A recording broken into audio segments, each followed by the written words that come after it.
ಇನ್ನು Rameswaram ಕೆಫೆಯಲ್ಲಿ bomb blast ನಡೆದಂತಹ ಪ್ರಕರಣಕ್ಕೆ ಸಂಬಂಧಪಟ್ಟಂತೆ ನಮ್ಮ ರಾಜ್ಯ ಶಾಂತಿಯುತವಾಗಿದೆ. ಈ ಶಾಂತಿಯುತವಾಗಿರುವಂತಹ ರಾಜ್ಯದ ಹೆಸರನ್ನ ಕೆಡಿಸೋರನ್ನ ಮಟ್ಟ ಹಾಕಬೇಕು. ಯಾರು ನಮ್ಮ ರಾಜ್ಯದ ಹೆಸರನ್ನ ಕೆಡಿಸ್ತಾ ಇದ್ದಾರೆ ಅಂತವರನ್ನ ಮಟ್ಟ ಹಾಕಬೇಕು. ಬೆಳಗಾವಿಯಲ್ಲಿ ವಿಧಾನಸಭೆ ಸ್ಪೀಕರ್ ಯುಟಿ ಖಾದರ್ ಹೇಳಿಕೆ ಕೊಟ್ಟಿದ್ದಾರೆ.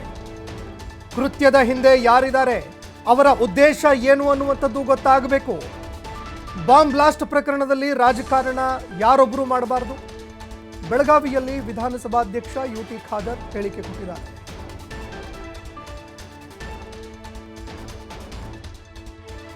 ಈ ಒಂದು ಘಟನೆಯಲ್ಲಿ ಇಡೀ ರಾಜ್ಯ ಜನತೆ ಸರ್ವರು ಕೂಡ ಖಂಡಿಸಿದ್ದಾರೆ.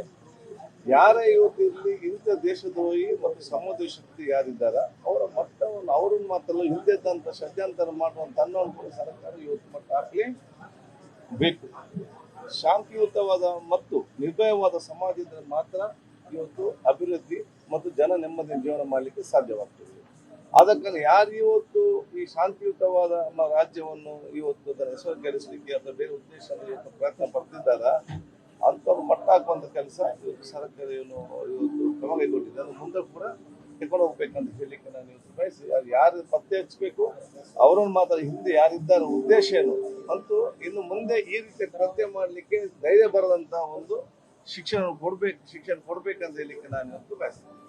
ಅಲ್ಲ ನೋಡಿ, ಈ ಸಂದರ್ಭದಲ್ಲಿ ಯಾರು ಕೂಡ ರಾಜಕಾರಣ ಮಾಡಲೇಬಾರದು. ಈ ಒಂದು ಸಂದರ್ಭ ರಾಜಕೀಯ ಮಾಡುವವರು ಬಹುಶಃ ಅದು ರಾಜ್ಯದ ಹಿತಾಸಕ್ತಿಗೆ ಅನುಗುಣವಾಗಿ ಇರುವುದಿಲ್ಲ. ಯಾಕಂತ ಹೇಳಿದ್ರೆ ಈಗ ನಾವೆಲ್ಲ ಒಗ್ಗಟ್ಟಾಗಿರ್ಬೇಕು.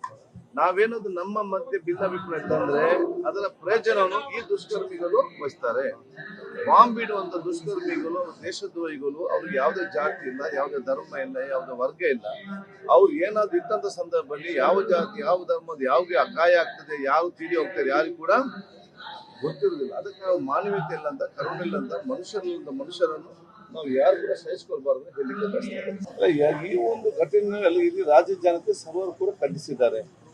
ಯಾರೇ ಇವತ್ತು ಇಂಥ ದೇಶದ್ರೋಹಿ ಮತ್ತು ಸಮುದ್ರ ಶಕ್ತಿ ಯಾರಿದ್ದಾರ ಅವರ ಮಟ್ಟವನ್ನು ಅವ್ರನ್ನ ಮಾತಲ್ಲ ಹಿಂದೆದ್ದಂತ ಷಡ್ಯಂತರ ಮಾಡುವಂತ ಅನ್ನೋದು ಕೂಡ ಸರ್ಕಾರ ಇವತ್ತು ಮಟ್ಟ ಹಾಕಲಿ ಬೇಕು.